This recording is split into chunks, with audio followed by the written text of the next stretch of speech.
তারা চুক্তি ভঙ্গ করে আবার আমাদের মুসলিম ভাইদের উপর তাদের যে চিরাচরিত চরিত্র আমরা দেখেছি।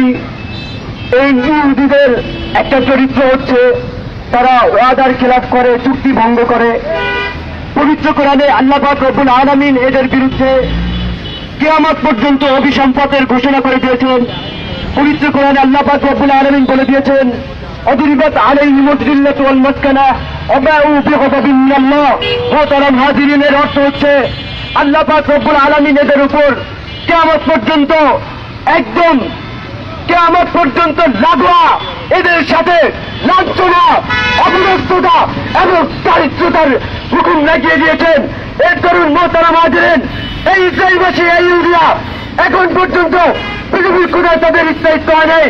আমরা দেখেছি হুজুর সাল্লাল্লাহু আলাইহি ওয়াসাল্লামের যুগে মদিনায় এদের দুইটা গোত্র বসবাস করতে, বনু কুরাইজা এবং বনু নাজির। এই বনু কুরাইজা এবং বনু নাজির একই কাজ করেছে হুজুর সাল্লাল্লাহু আলাইহি সাল্লামের সাথে, এরা চুক্তি ভঙ্গ করেছে। পরে হুজুর সাল্লাল্লাহু আলাইহি সাল্লাম এদেরকে মদিনা থেকে বিতাড়িত করেছে এবং যাদেরকে হত্যা করা দরকার তাদেরকে হত্যা করেছে।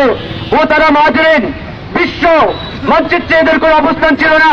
আমরা জানি 1878 সালের আগে এদের কোনো নামগন্ধ ছিল না, কিন্তু 1897 সালে ইহুদিদের একজন ব্যক্তি যার নাম হচ্ছে থিওড হার্স, এই থিওড হার্সের একটা চিন্তা আসলো প্রথম বিশ্বযুদ্ধের আগে, যে ইহুদিরা যখন বারবার মার খাতে ছিল, তখন তারা ভাবলো যে বিশ্বের মানচিত্রে তাদের একটা স্থায়িত্ব দরকার, বিশ্বের মানচিত্রে তাদের একটা অবস্থান দরকার, নতুবা তারা কোথাও স্থায়িত্ব হবে না, বরং সর্বোচ্চ তারা মার খাবে। এভাবে সেখান থেকে সে একটা মতবাদ জারি করলো। সেই মতবাদ থেকে আজকের এই অবস্থা। মুহতারাম হাজিরিন, আমি ইতিহাস দীর্ঘ করতে চাচ্ছি না।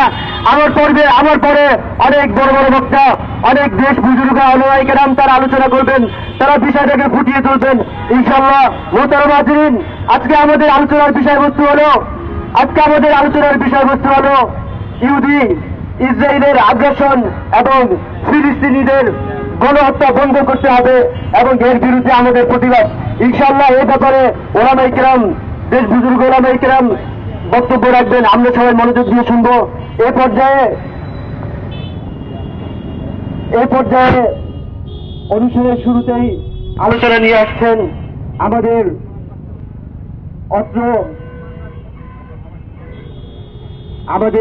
অত্র এলাকার কৃতি সন্তান, আমরা সবাই যাকে চিনি, যিনি প্রত্যেকটা ক্ষেত্রে ভূমিকা রাখেন, আজকেও অনেক বড় ভূমিকা রেখেছেন, মাওলানা নাঈম সাহেব দামাত বারকাতুহুম। আমি বড় ভাইকে শ্রদ্ধেয় সবিনয় অনুরোধ জানাচ্ছি তিনি যেন আজকের এই মহতি জলসায় তার গুরুত্বপূর্ণ আলোচনা রাখেন। আসসালামু আলাইকুম ওয়া রাহমাতুল্লাহ। সম্মানিত তাওহীদি জনতা, আজকে জুমার দিন, আমরা রোজাও রেখেছি, আমরা আলোচনা দীর্ঘায়িত